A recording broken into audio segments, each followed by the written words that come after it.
After stalk shredding, fertilizer application, and chisel plowing, Warsaw and the Saybrook silt loam will rest for the next several months. In the late fall and early spring, rains will move water, organic matter, and nutrients deep into the soil profile, recharging the root zone for the next summer's crop.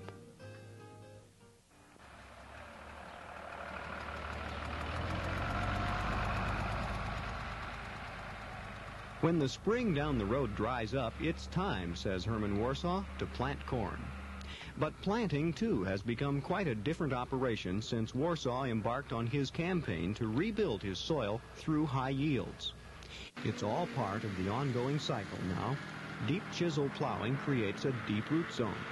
The deeper root zone, with its increased water-holding capacity, calls for higher nutrient levels. That combination supports increased plant populations. And in the waiting fields, there's a sponginess which tells the soles of your feet that something here is different. If we pull a chunk of this soil up and take a closer look at it, you can see channels where the root system from last year's corn crop was and has decayed and left these openings. These are channels through which water and nutrients can move, and the new roots for this next year's crop will have a ready-made channel that they can grow down as well. Breaking this open, you can see the structure is pretty well developed. The clods break apart on fairly flat plains. Inside we see more fine root systems, channels where roots have died and moved away, possibly some earthworm channels, and bits and pieces of organic matter, the brown material. And the organic matter level is very important to me, especially in past years. I found out that it changes the soil structure in itself. In being able to get better water infiltration, a water holding capacity, and also in breaking down the chemical fertilizers in the soil, making them available to plants, which is not the thing that you do when you get this fertilizer out the bag, is the way it is. And it makes the soil more tillable. It has so many values in soil building and productivity that it's just hard to rule it out anywhere in the whole business of working with soils.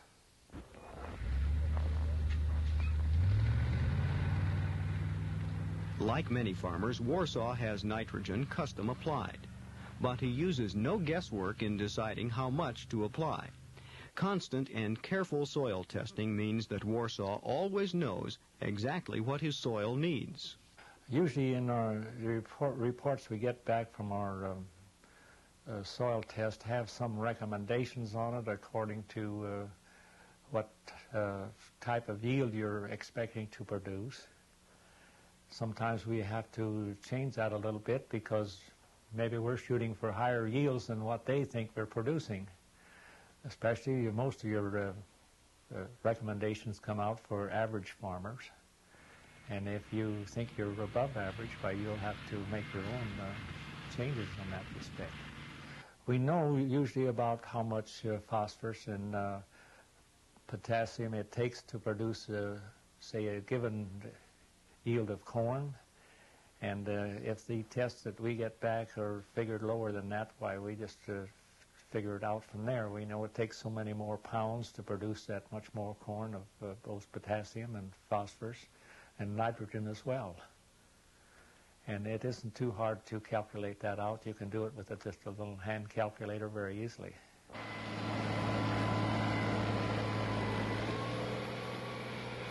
After the nitrogen, another pass incorporates it along with pre-plant herbicide.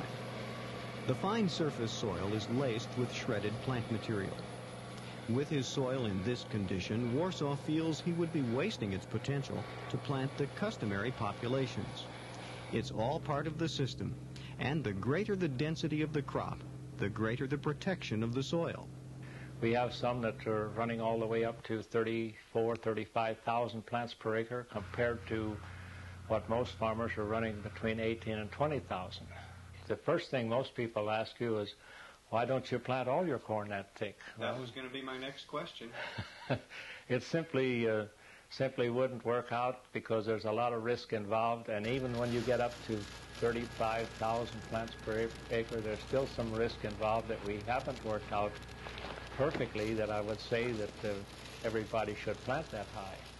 Fertility is very important, and we found out it's even more important in coping with some of these risk in high populations, that you must have a very good balanced fertility level, and also that certain types of fertilizer are very important in resisting the crop's resistance to lodging, which is one of the greatest problems today in trying to produce high yields like that, especially when you're talking of the upper 200 and 300 bushel levels. That lodging is still the greatest problem, just about harvest time. As I tell people occasionally when they ask the question, why don't you plant the whole farm that way? I said, how would you like to harvest 400 acres of lodged corn? This is what's rated as a no-till planter. But you're not a no-till farmer. No, it does have some advantages, though, that you don't have on the other planters, and particularly the no-till coaters on it. That helps prepare a better seed bed just ahead of the seed openers. It isn't long before the accuracy of Warsaw's planting is observable. When rows are 28 inches apart, 18 feet 6 inches of row equals 1/1000th of an acre. The spacing would be about 6.6 in the row, spacing between kernels. And what yield does that produce, what population does that produce? That would produce about 30, actually planting that would should give you 34,000, 6.6, 33,900 to be exact.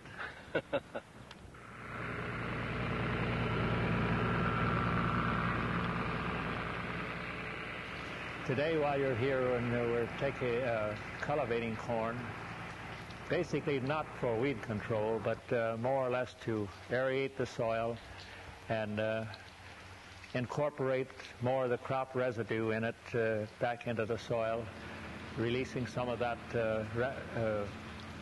might say recycling the crop from last year, getting some of the plant food back out of it for the rest of the growing season, and using up that residue by the time the next crop has matured. This is very important to us. It's very important to us to get more water down into the soil. By aerating the soil, whenever we do get the rain, why the water will replace the air pockets in the soil, and it'll hold that much more water for that growing crop, which is very important, especially if we get some dry periods later in the season. But in this soil testing and this work that we've been doing, we want to know if we're getting things out of balance and how far we're out of balance. When July rolls around, and again during the winter months, Warsaw takes up teaching. Farmers from around the state and nation, and food producers and scientists from distant parts of the world come to Herman to see and hear about his system of combining high yields with soil conservation and improvement. I think we're on the right track here if we can continue to make this thing work, because in the last 2 or 3 years, we've had less and less. The U.S. Department of Agriculture has arranged several speaking tours for Herman in this country, and he was one of the American representatives at the World Food Conference in New Delhi in '82. Throughout government and industry, there are researchers and educators who accept Warsaw as a valuable peer. His work has influenced the direction of some very important agricultural research.